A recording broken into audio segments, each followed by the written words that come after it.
Hey, what's going on, everybody? This is Tim Odell with Odell Complete Concrete.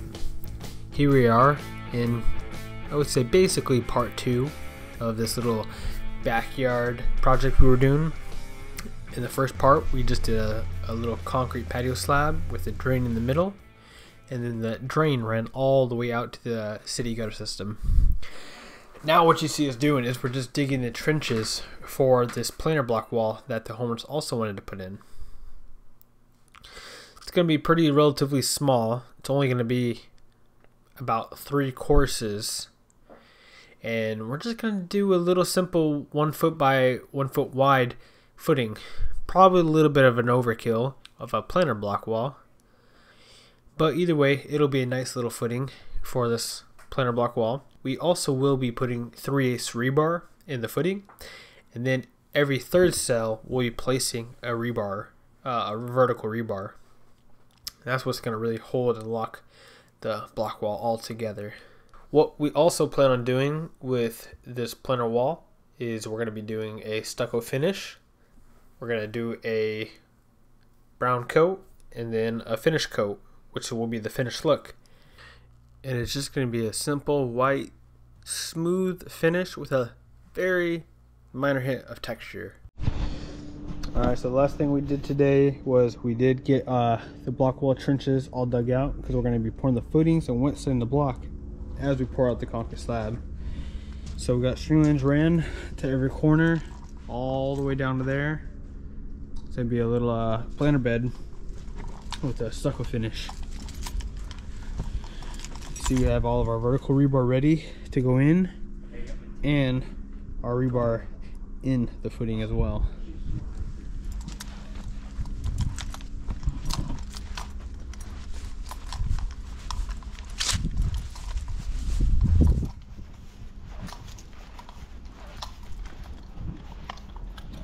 Alright, well, see you guys in the morning.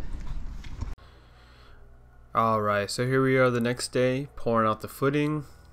We got Enrique and Luis setting all the block, while me, Eric, and Tyler are working on the patio slab. You can see all of our string lines ran and set up. We did that the day before. We got metal stakes in the footing, so it's easier to take them out.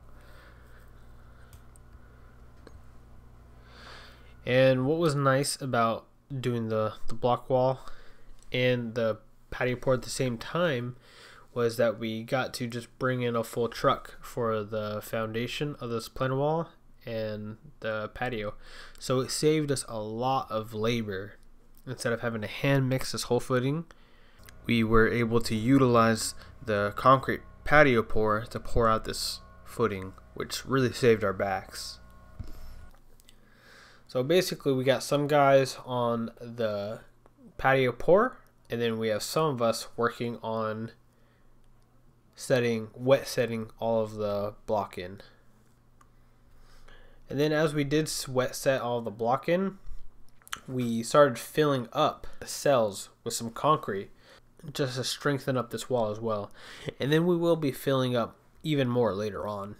We just had extra from the concrete load. So now what we're doing is we're just setting a string line for our first course with some stakes on each end, laying down a bead of mortar, and then we have one guy purely just setting the block as one guy lays the beads for the other. That way we can move pretty fast and efficiently. And then one guy's actually setting up the block. So it's very, very good to have a well-oiled team that works well together so that everything runs in sync. So here we are the next day after we did finish up the pour on the concrete patio. We're just going to be focusing on getting the rest of this block wall done. So you can see we're mixing up bags of concrete right now to dump into the cells of the block wall.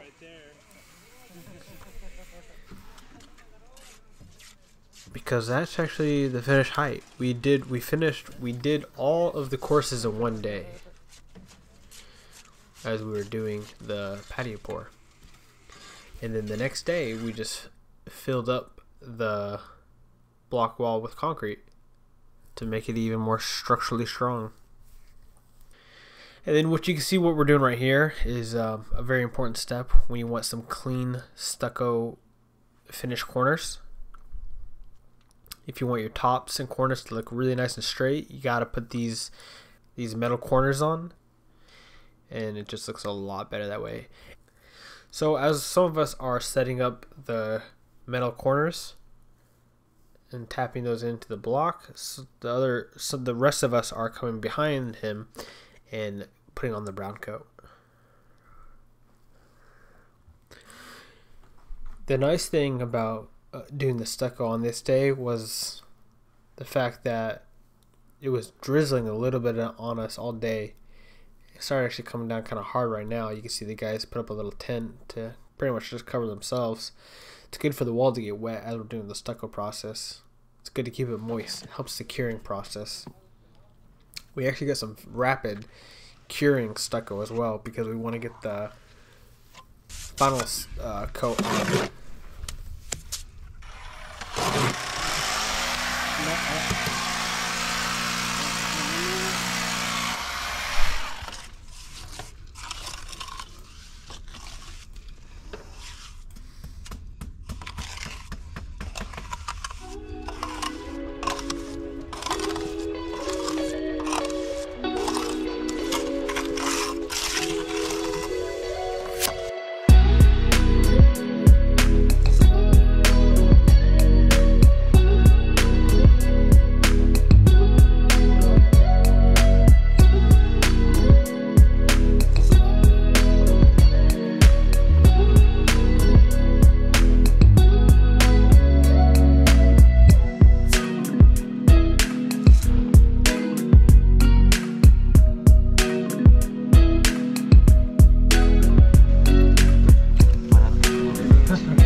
Now that we have all of our stucco applied to the wall, we waited about 1 day to let it cure out. The stucco bag that we're using is a pre-mixed bag that comes with the coloring already added in it and a specific aggregate, so it gives us this textured finish you're seeing right now. If you're looking for anything like this, you can go to either Lowe's or Home Depot. And I'm pretty sure they'll have something similar to this, but I actually went to a local resource yard in my area, and if you're local to where I'm located, we went to Resource to pick up these bags. And you can see we're wetting the surface of the planter wall. It helps everything adhere much better and helps the curing process. So it doesn't take much, and these bags go very far.